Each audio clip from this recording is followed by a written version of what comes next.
आज हम into the wild movie को एक्सप्लेन करने वाले हैं और इस मूवी की सबसे खास बात ये है कि ये एक सच्ची घटना पे आधारित है। और गाइस यार ये मूवी इतनी अच्छी है ना, अगर आपने पूरी मूवी को अच्छी से देख लिया तो यकीन मानो आपकी जिंदगी जीने का नजरिया बदल सकता है, आप अपनी लाइफ को चेंज कर सकते हो। ये कहानी हमें बहुत कुछ सिखाती है। वेल ये आप पर निर्भर है कि आप पूरा वीडियो देखो या ना देखो, लेकिन मेरी मानो तो ये वीडियो को पूरा जोर देखना गाइस, जिसे देखने के बाद आपको अपनी जिंदगी जीने के लिए एक बेहतरीन सीख मिलेगी, आपकी जीने का तरीका बदल सकता है। तो चलिए कहानी की शुरुआत करते हैं। अब कहानी की स्टार्टिंग में हमें 1990 में एक कॉलेज का सीन दिखाया जाता है, जहाँ पर हम क्रिस्टोफर मैकेंडल्स को अपनी ग्रेजुएशन की डिग्री लेते हुए देखते हैं। इसके कुछ दिनों के बाद क्रिस्टोफर को पता चलता है कि वो और उसकी बहन करीन जब पैदा हुए थे तो उसके पेरेंट्स की शादी नहीं हुई थी, और ये जानकर क्रिस्टोफर काफी अपसेट हो जाता है। वहीं ग्रेजुएशन कंप्लीट करने की खुशी में क्रिस्टोफर के फादर उसे एक कार गिफ्ट करते हैं, लेकिन यहाँ पर क्रिस्टोफर उस कार को लेने से मना कर देता है। अब रात को जब क्रिस्टोफर अपने कमरे में आता है और अपने सारे आईडीज, पासपोर्ट, क्रेडिट कार्ड्स, ये सारे डॉक्यूमेंट्स जला देता है, और सुबह होते ही वो अपने फैमिली को बिना बताए अपनी पुरानी कार लेकर एडवेंचर के लिए निकल जाता है, क्योंकि जंगल में अकेले रहना उसका ड्रीम्स होता है। इसीलिए वो अपनी गाड़ी लेकर जंगल की ओर चला जाता है। अब रात को बाढ़ आ जाती है और सुबह होते ही क्रिस्टोफर को पता चलता है कि उसकी गाड़ी पूरी तरीके से कीचड़ में फंस गई है। इसीलिए वो अपनी गाड़ी को वहीं पर छोड़कर अपना सारा पैसा वहीं जला देता है और अपना बैग लेकर वहाँ से निकल जाता है। अब क्रिस्टोफर काफी दिनों तक अकेले ही पैदल ही सफर करता है और अपनी मंजिल तक पहुँचने के लिए वो हिचहाइकिंग करता है, मतलब अनजान लोगों से लिफ्ट लेता है। अब एक दिन क्रिस्टोफर की मुलाकात एक कपल से होती है, जेन और रेनी से। यहाँ हमें पता चलता है कि जेन और रेनी की शादी हो चुकी है, लेकिन ये दोनों एक दूसरे से खुश नहीं है और ये दोनों अपना ठिकाना बदलते रहते हैं, यानी ये दोनों हिप्पीज की लाइफ जी रहे हैं। अब यहाँ पर हम देखते हैं कि क्रिस्टोफर इन दोनों के साथ काफी दिनों तक रहता है और लाइफ को एंजॉय करता है, और इन दोनों की नाराजगी को मोहब्बत में बदल देता है। वो इनके रिलेशनशिप को भी मजबूत कर देता है और कुछ दिनों के बाद वो इन्हें छोड़कर अपनी मंजिल की ओर निकल पड़ता है। क्रिस्टोफर का एक ड्रीम होता है कि वो कुछ दिनों तक अलास्का में रहना चाहता है। उसका मानना होता है कि इंसान अपनी फैमिलीज के बिना भी खुश रह सकता है और वो अपने आप को प्रकृति के नजदीक फील करना चाहता है। इसीलिए वो इंसानों से दूर अलास्का में अपना टाइम गुजारना चाहता है। अब क्रिस्टोफर को रास्ते में फिर से एक इंसान वैन से मुलाकात होती है। वैन एक कॉन्ट्रैस्ट हार्वेस्ट कंपनी का मालिक है। अब क्रिस्टोफर बहुत दिनों तक उसके पास भी काम करता है। हालांकि ये काम उसके कंफर्ट लेवल के बाहर था, लेकिन फिर भी वो इस काम को काफी एंजॉय करता है। एक दिन क्रिस्टोफर वैन के साथ बैठकर डिनर कर रहा होता है और तभी वो वैन से कहता है कि मेरा ड्रीम है, मैं अकेले ही अलास्का में रहना चाहता हूँ। मैं जिंदगी और मौत को बहुत ही करीब से देखना चाहता हूँ और मैं ये साबित करना चाहता हूँ कि इंसान अपनी फैमिली के बिना भी खुश रह सकता है, और मुझे अलास्का में रहने के लिए और शिकार करने के लिए एक गन की जरूरत है। वैन उससे कहता है कि ठीक है, गन तो मैं दिलवा दूंगा। अब क्रिस्टोफर को गन दिलाने के बाद अगले दिन हम देखते हैं कि वैन के पास पुलिस आती है और वो वैन को सैटेलाइट पैरासी के जुर्म में गिरफ्तार कर लेते हैं। और इसके बाद हम क्रिस्टोफर को देखते हैं जो अपनी मंजिल की तरफ निकल पड़ा है। अब क्रिस्टोफर के सामने एक नदी आती है और वो उस नदी को एक बोट के सहारे पार करने की सोचता है, और इसकी परमिशन लेने के लिए क्रिस्टोफर पुलिस स्टेशन जाता है, जहाँ पर ऑफिसर उससे कहता है कि तुम्हारे पास इसे चलाने की कोई एक्सपीरियंस भी नहीं है, इसीलिए मैं तुम्हें वेटिंग लिस्ट में डाल रहा हूँ। तो क्रिस्टोफर उससे पूछता है कि इसमें कितना टाइम लगेगा, जिसमें वो ऑफिसर उससे कहता है कि इसमें तुम्हें कम से कम 12 साल तक वेट करना पड़ेगा। इसके बाद हम देखते हैं कि क्रिस्टोफर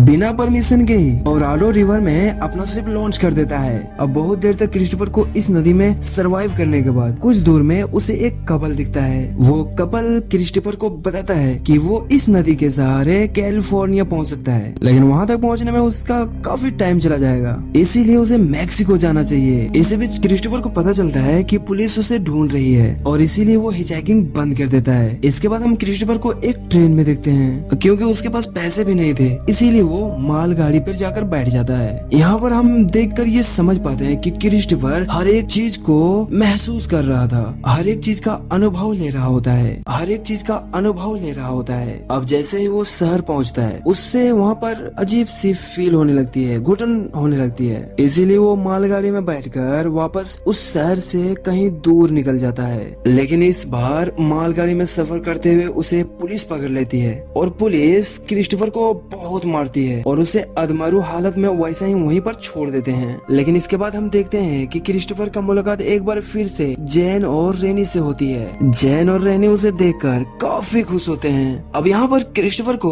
एक लड़की मिलती है जिसका नाम ट्रेसी होता है और वो बहुत क्यूट होती है यार। और ट्रेसी भी जैन और रेनी के साथ में ही रहती है। अब इसके साथ टाइम बिताते बिताते ट्रेसी को क्रिस्टोफर से प्यार हो जाता है। अब एक दिन ट्रेसी क्रिस्टोफर को अपने ट्रक में बुलाती है क्योंकि वो क्रिस्टोफर के साथ कुची कुची करना चाहती थी, लेकिन क्रिस्टोफर उसे कुची कुची करने से मना कर देता है क्योंकि ट्रेसी की उम्र काफी कम होती है, इसीलिए क्रिस्टोफर उसे नहीं पेलता। अब क्रिस्टोफर यहाँ पर कुछ दिनों तक रहता है, लेकिन ये यहाँ पर ज्यादा दिन नहीं रह सकता क्योंकि उसे अपनी मंजिल अलास्का तक किसी तरह पहुँचना था। इसीलिए वो सबको अलविदा कह के वहाँ से निकल जाता है। वहीं चेकिंग करते करते क्रिस्टोफर की मुलाकात इस बार एक बुढ़े आदमी से होती है और इस आदमी का नाम रॉन होता है। रॉन एक रिटायर आर्मी ऑफिसर है। क्रिस्टोफर को रॉन काफी अच्छा आदमी लगता है। यहाँ पर हम देखते हैं कि क्रिस्टोफर रॉन के साथ 2 महीने तक रहता है। इसी दौरान रॉन क्रिस्टोफर को बेल्ट बनाना भी सिखाता है। यहाँ पर क्रिस्टोफर अपने लिए भी एक बेल्ट बनाता है और उस बेल्ट पर अपने सारे तय किए गए सफर का पिक्चर बनाता है। अब 2 महीने गुजरने के बाद क्रिस्टोफर यहाँ से जाने लगता है, लेकिन रॉन उसे रोकता है और अपने साथ कुछ देर और बातें करने के लिए कहता है। वो कहता है कि मेरी पूरी फैमिली एक कार एक्सीडेंट में मारी गई, इसीलिए मैं चाहता हूँ कि तुम मेरे पास रुको और मेरे पोते की तरह तुम हमेशा मेरे साथ रहो क्योंकि तुमने मेरे जीने का तरीका बदला है और मैं तुम्हारे साथ अपनी जिंदगी को जीना चाहता हूँ। लेकिन क्रिस्टोफर उससे कहता है कि अभी के लिए मैं तो तुम्हारे साथ नहीं रुक सकता, लेकिन मैं अपने ड्रीम को पूरा करने के बाद यानी अलास्का में रहने के बाद मैं इस बारे में जरूर सोचूंगा, आई प्रॉमिस यू। और इसके बाद क्रिस्टोफर बाइक कह के वहाँ से अपनी ड्रीम की तरफ निकल पड़ता है और बहुत दिनों के सफर करने के बाद फाइनली वो अलास्का तक पहुँच जाता है। और अलास्का के इतने बड़े जंगल में क्रिस्टोफर बिल्कुल अकेला होता है और वो अपने साथ बहुत कम खाना लेकर गया होता है और बहुत ही जल्द उसका वो भी खाना खत्म हो जाता है और अब वो अपना पेट भरने के लिए छोटे छोटे पक्षियों का शिकार करता है। अब बहुत दिनों तक क्रिस्टोफर को अलास्का के जंगल में सरवाइव करने के बाद एक दिन उसे एक बस मिलता है और ये बस अंदर से काफी गंदी होती है। अब क्रिस्टोफर इस बस को अंदर से साफ करता है और यहीं पर रुकने का डिसाइड करता है और इस बस का नाम वो मैजिक बस रखता है। यहाँ पर हम देखते हैं कि क्रिस्टोफर यहाँ पर जो भी एक्टिविटीज करता है वो सारा कुछ अपनी डायरी में वो लिखते जाता है और इसी दौरान क्रिस्टोफर प्राकृतिक को भी समझने की कोशिश करता है। अब यहाँ पर उसे रहते रहते 7 हफ्ते बीत चुके थे और उसका राशन अब बिल्कुल खत्म हो गया था, इसीलिए वो जिंदा रहने के लिए छोटे छोटे जीवों पर निर्भर हो जाता है। अब एक दिन क्रिस्टोफर को वहाँ पर एक बहुत बड़ा मूस जो होता है ना, एक एनिमल, वो दिखाई देता है और वो अपनी गन की मदद से उसका शिकार करता है और इस जानवर का सारा मांस को क्रिस्टोफर एक जगह स्टोर कर लेता है। लेकिन कुछ ही दिनों में वो मांस खराब होने लगता है और उसमें कीड़े लगने लगते हैं, इसीलिए मजबूरन क्रिस्टोफर को उस मांस को बहुत दूर ले जाकर फेंकना पड़ता है। इसीलिए वो डिसाइड करता है कि वो कभी भी बड़े जानवर का शिकार नहीं करेगा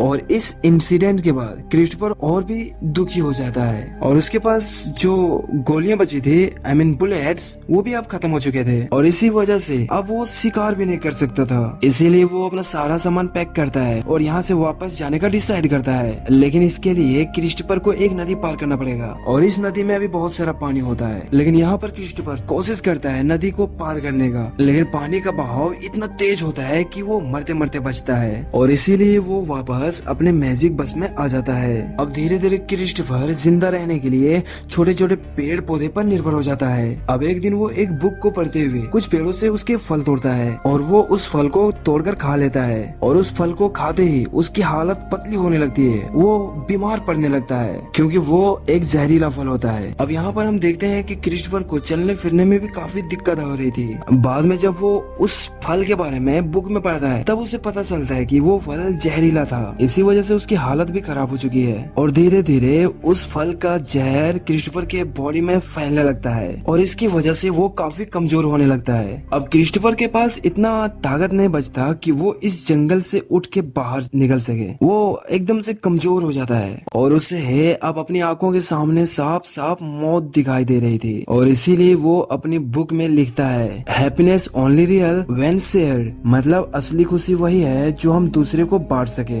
अब कुछ दिनों के बाद हम देखते हैं कि वही मैजिक बस में क्रिस्टोफर की डेथ हो जाती है, लेकिन मरने से पहले वो एक नोट छोड़कर जाता है जिसमें वो लिखता है कि मैंने अपनी जिंदगी में बहुत एंजॉय किया और इसीलिए मैं ऊपर वाले का तहे दिल से शुक्रगुजार हूँ और मैं अपनी जिंदगी को बाय कर रहा हूँ और उम्मीद करता हूँ कि ऊपर वाला सभी को खुश रखेगा। और इसी के साथ क्रिस्टोफर का यहाँ पर अंत हो जाता है, उसकी डेथ हो जाती है। दोस्तों ये कहानी एक सच्ची घटना पे आधारित थी और जिसे आप अभी अपने स्क्रीन पर देख रहे हो यही है रियल क्रिस्टोफर मैकेंडल्स। क्रिस्टोफर की मौत 18 अगस्त 1992 में हुई थी और उसी की याद में 2007 में मूवी रिलीज की गई। और इस मूवी में जो हमें क्रिस्टोफर का नोट दिखाया गया है वो असली नहीं है और जो असली क्रिस्टोफर थे उसने ये नोट छोड़ा था कि मुझे मदद की जरूरत है, मैं बहुत जख्मी हूँ और मौत के बिल्कुल करीब हूँ और ये जोक नहीं है, ऊपर वाले के वास्ते यहाँ रुक कर मेरी मदद करो। मैं कुछ देर तक बैरिज इकट्ठा करने गया हूँ और शाम तक वापस आ जाऊंगा। यानी अपने आखिरी वक्त में क्रिस्टोफर को भी फैमिली की अहमियत का पता चल चुका था।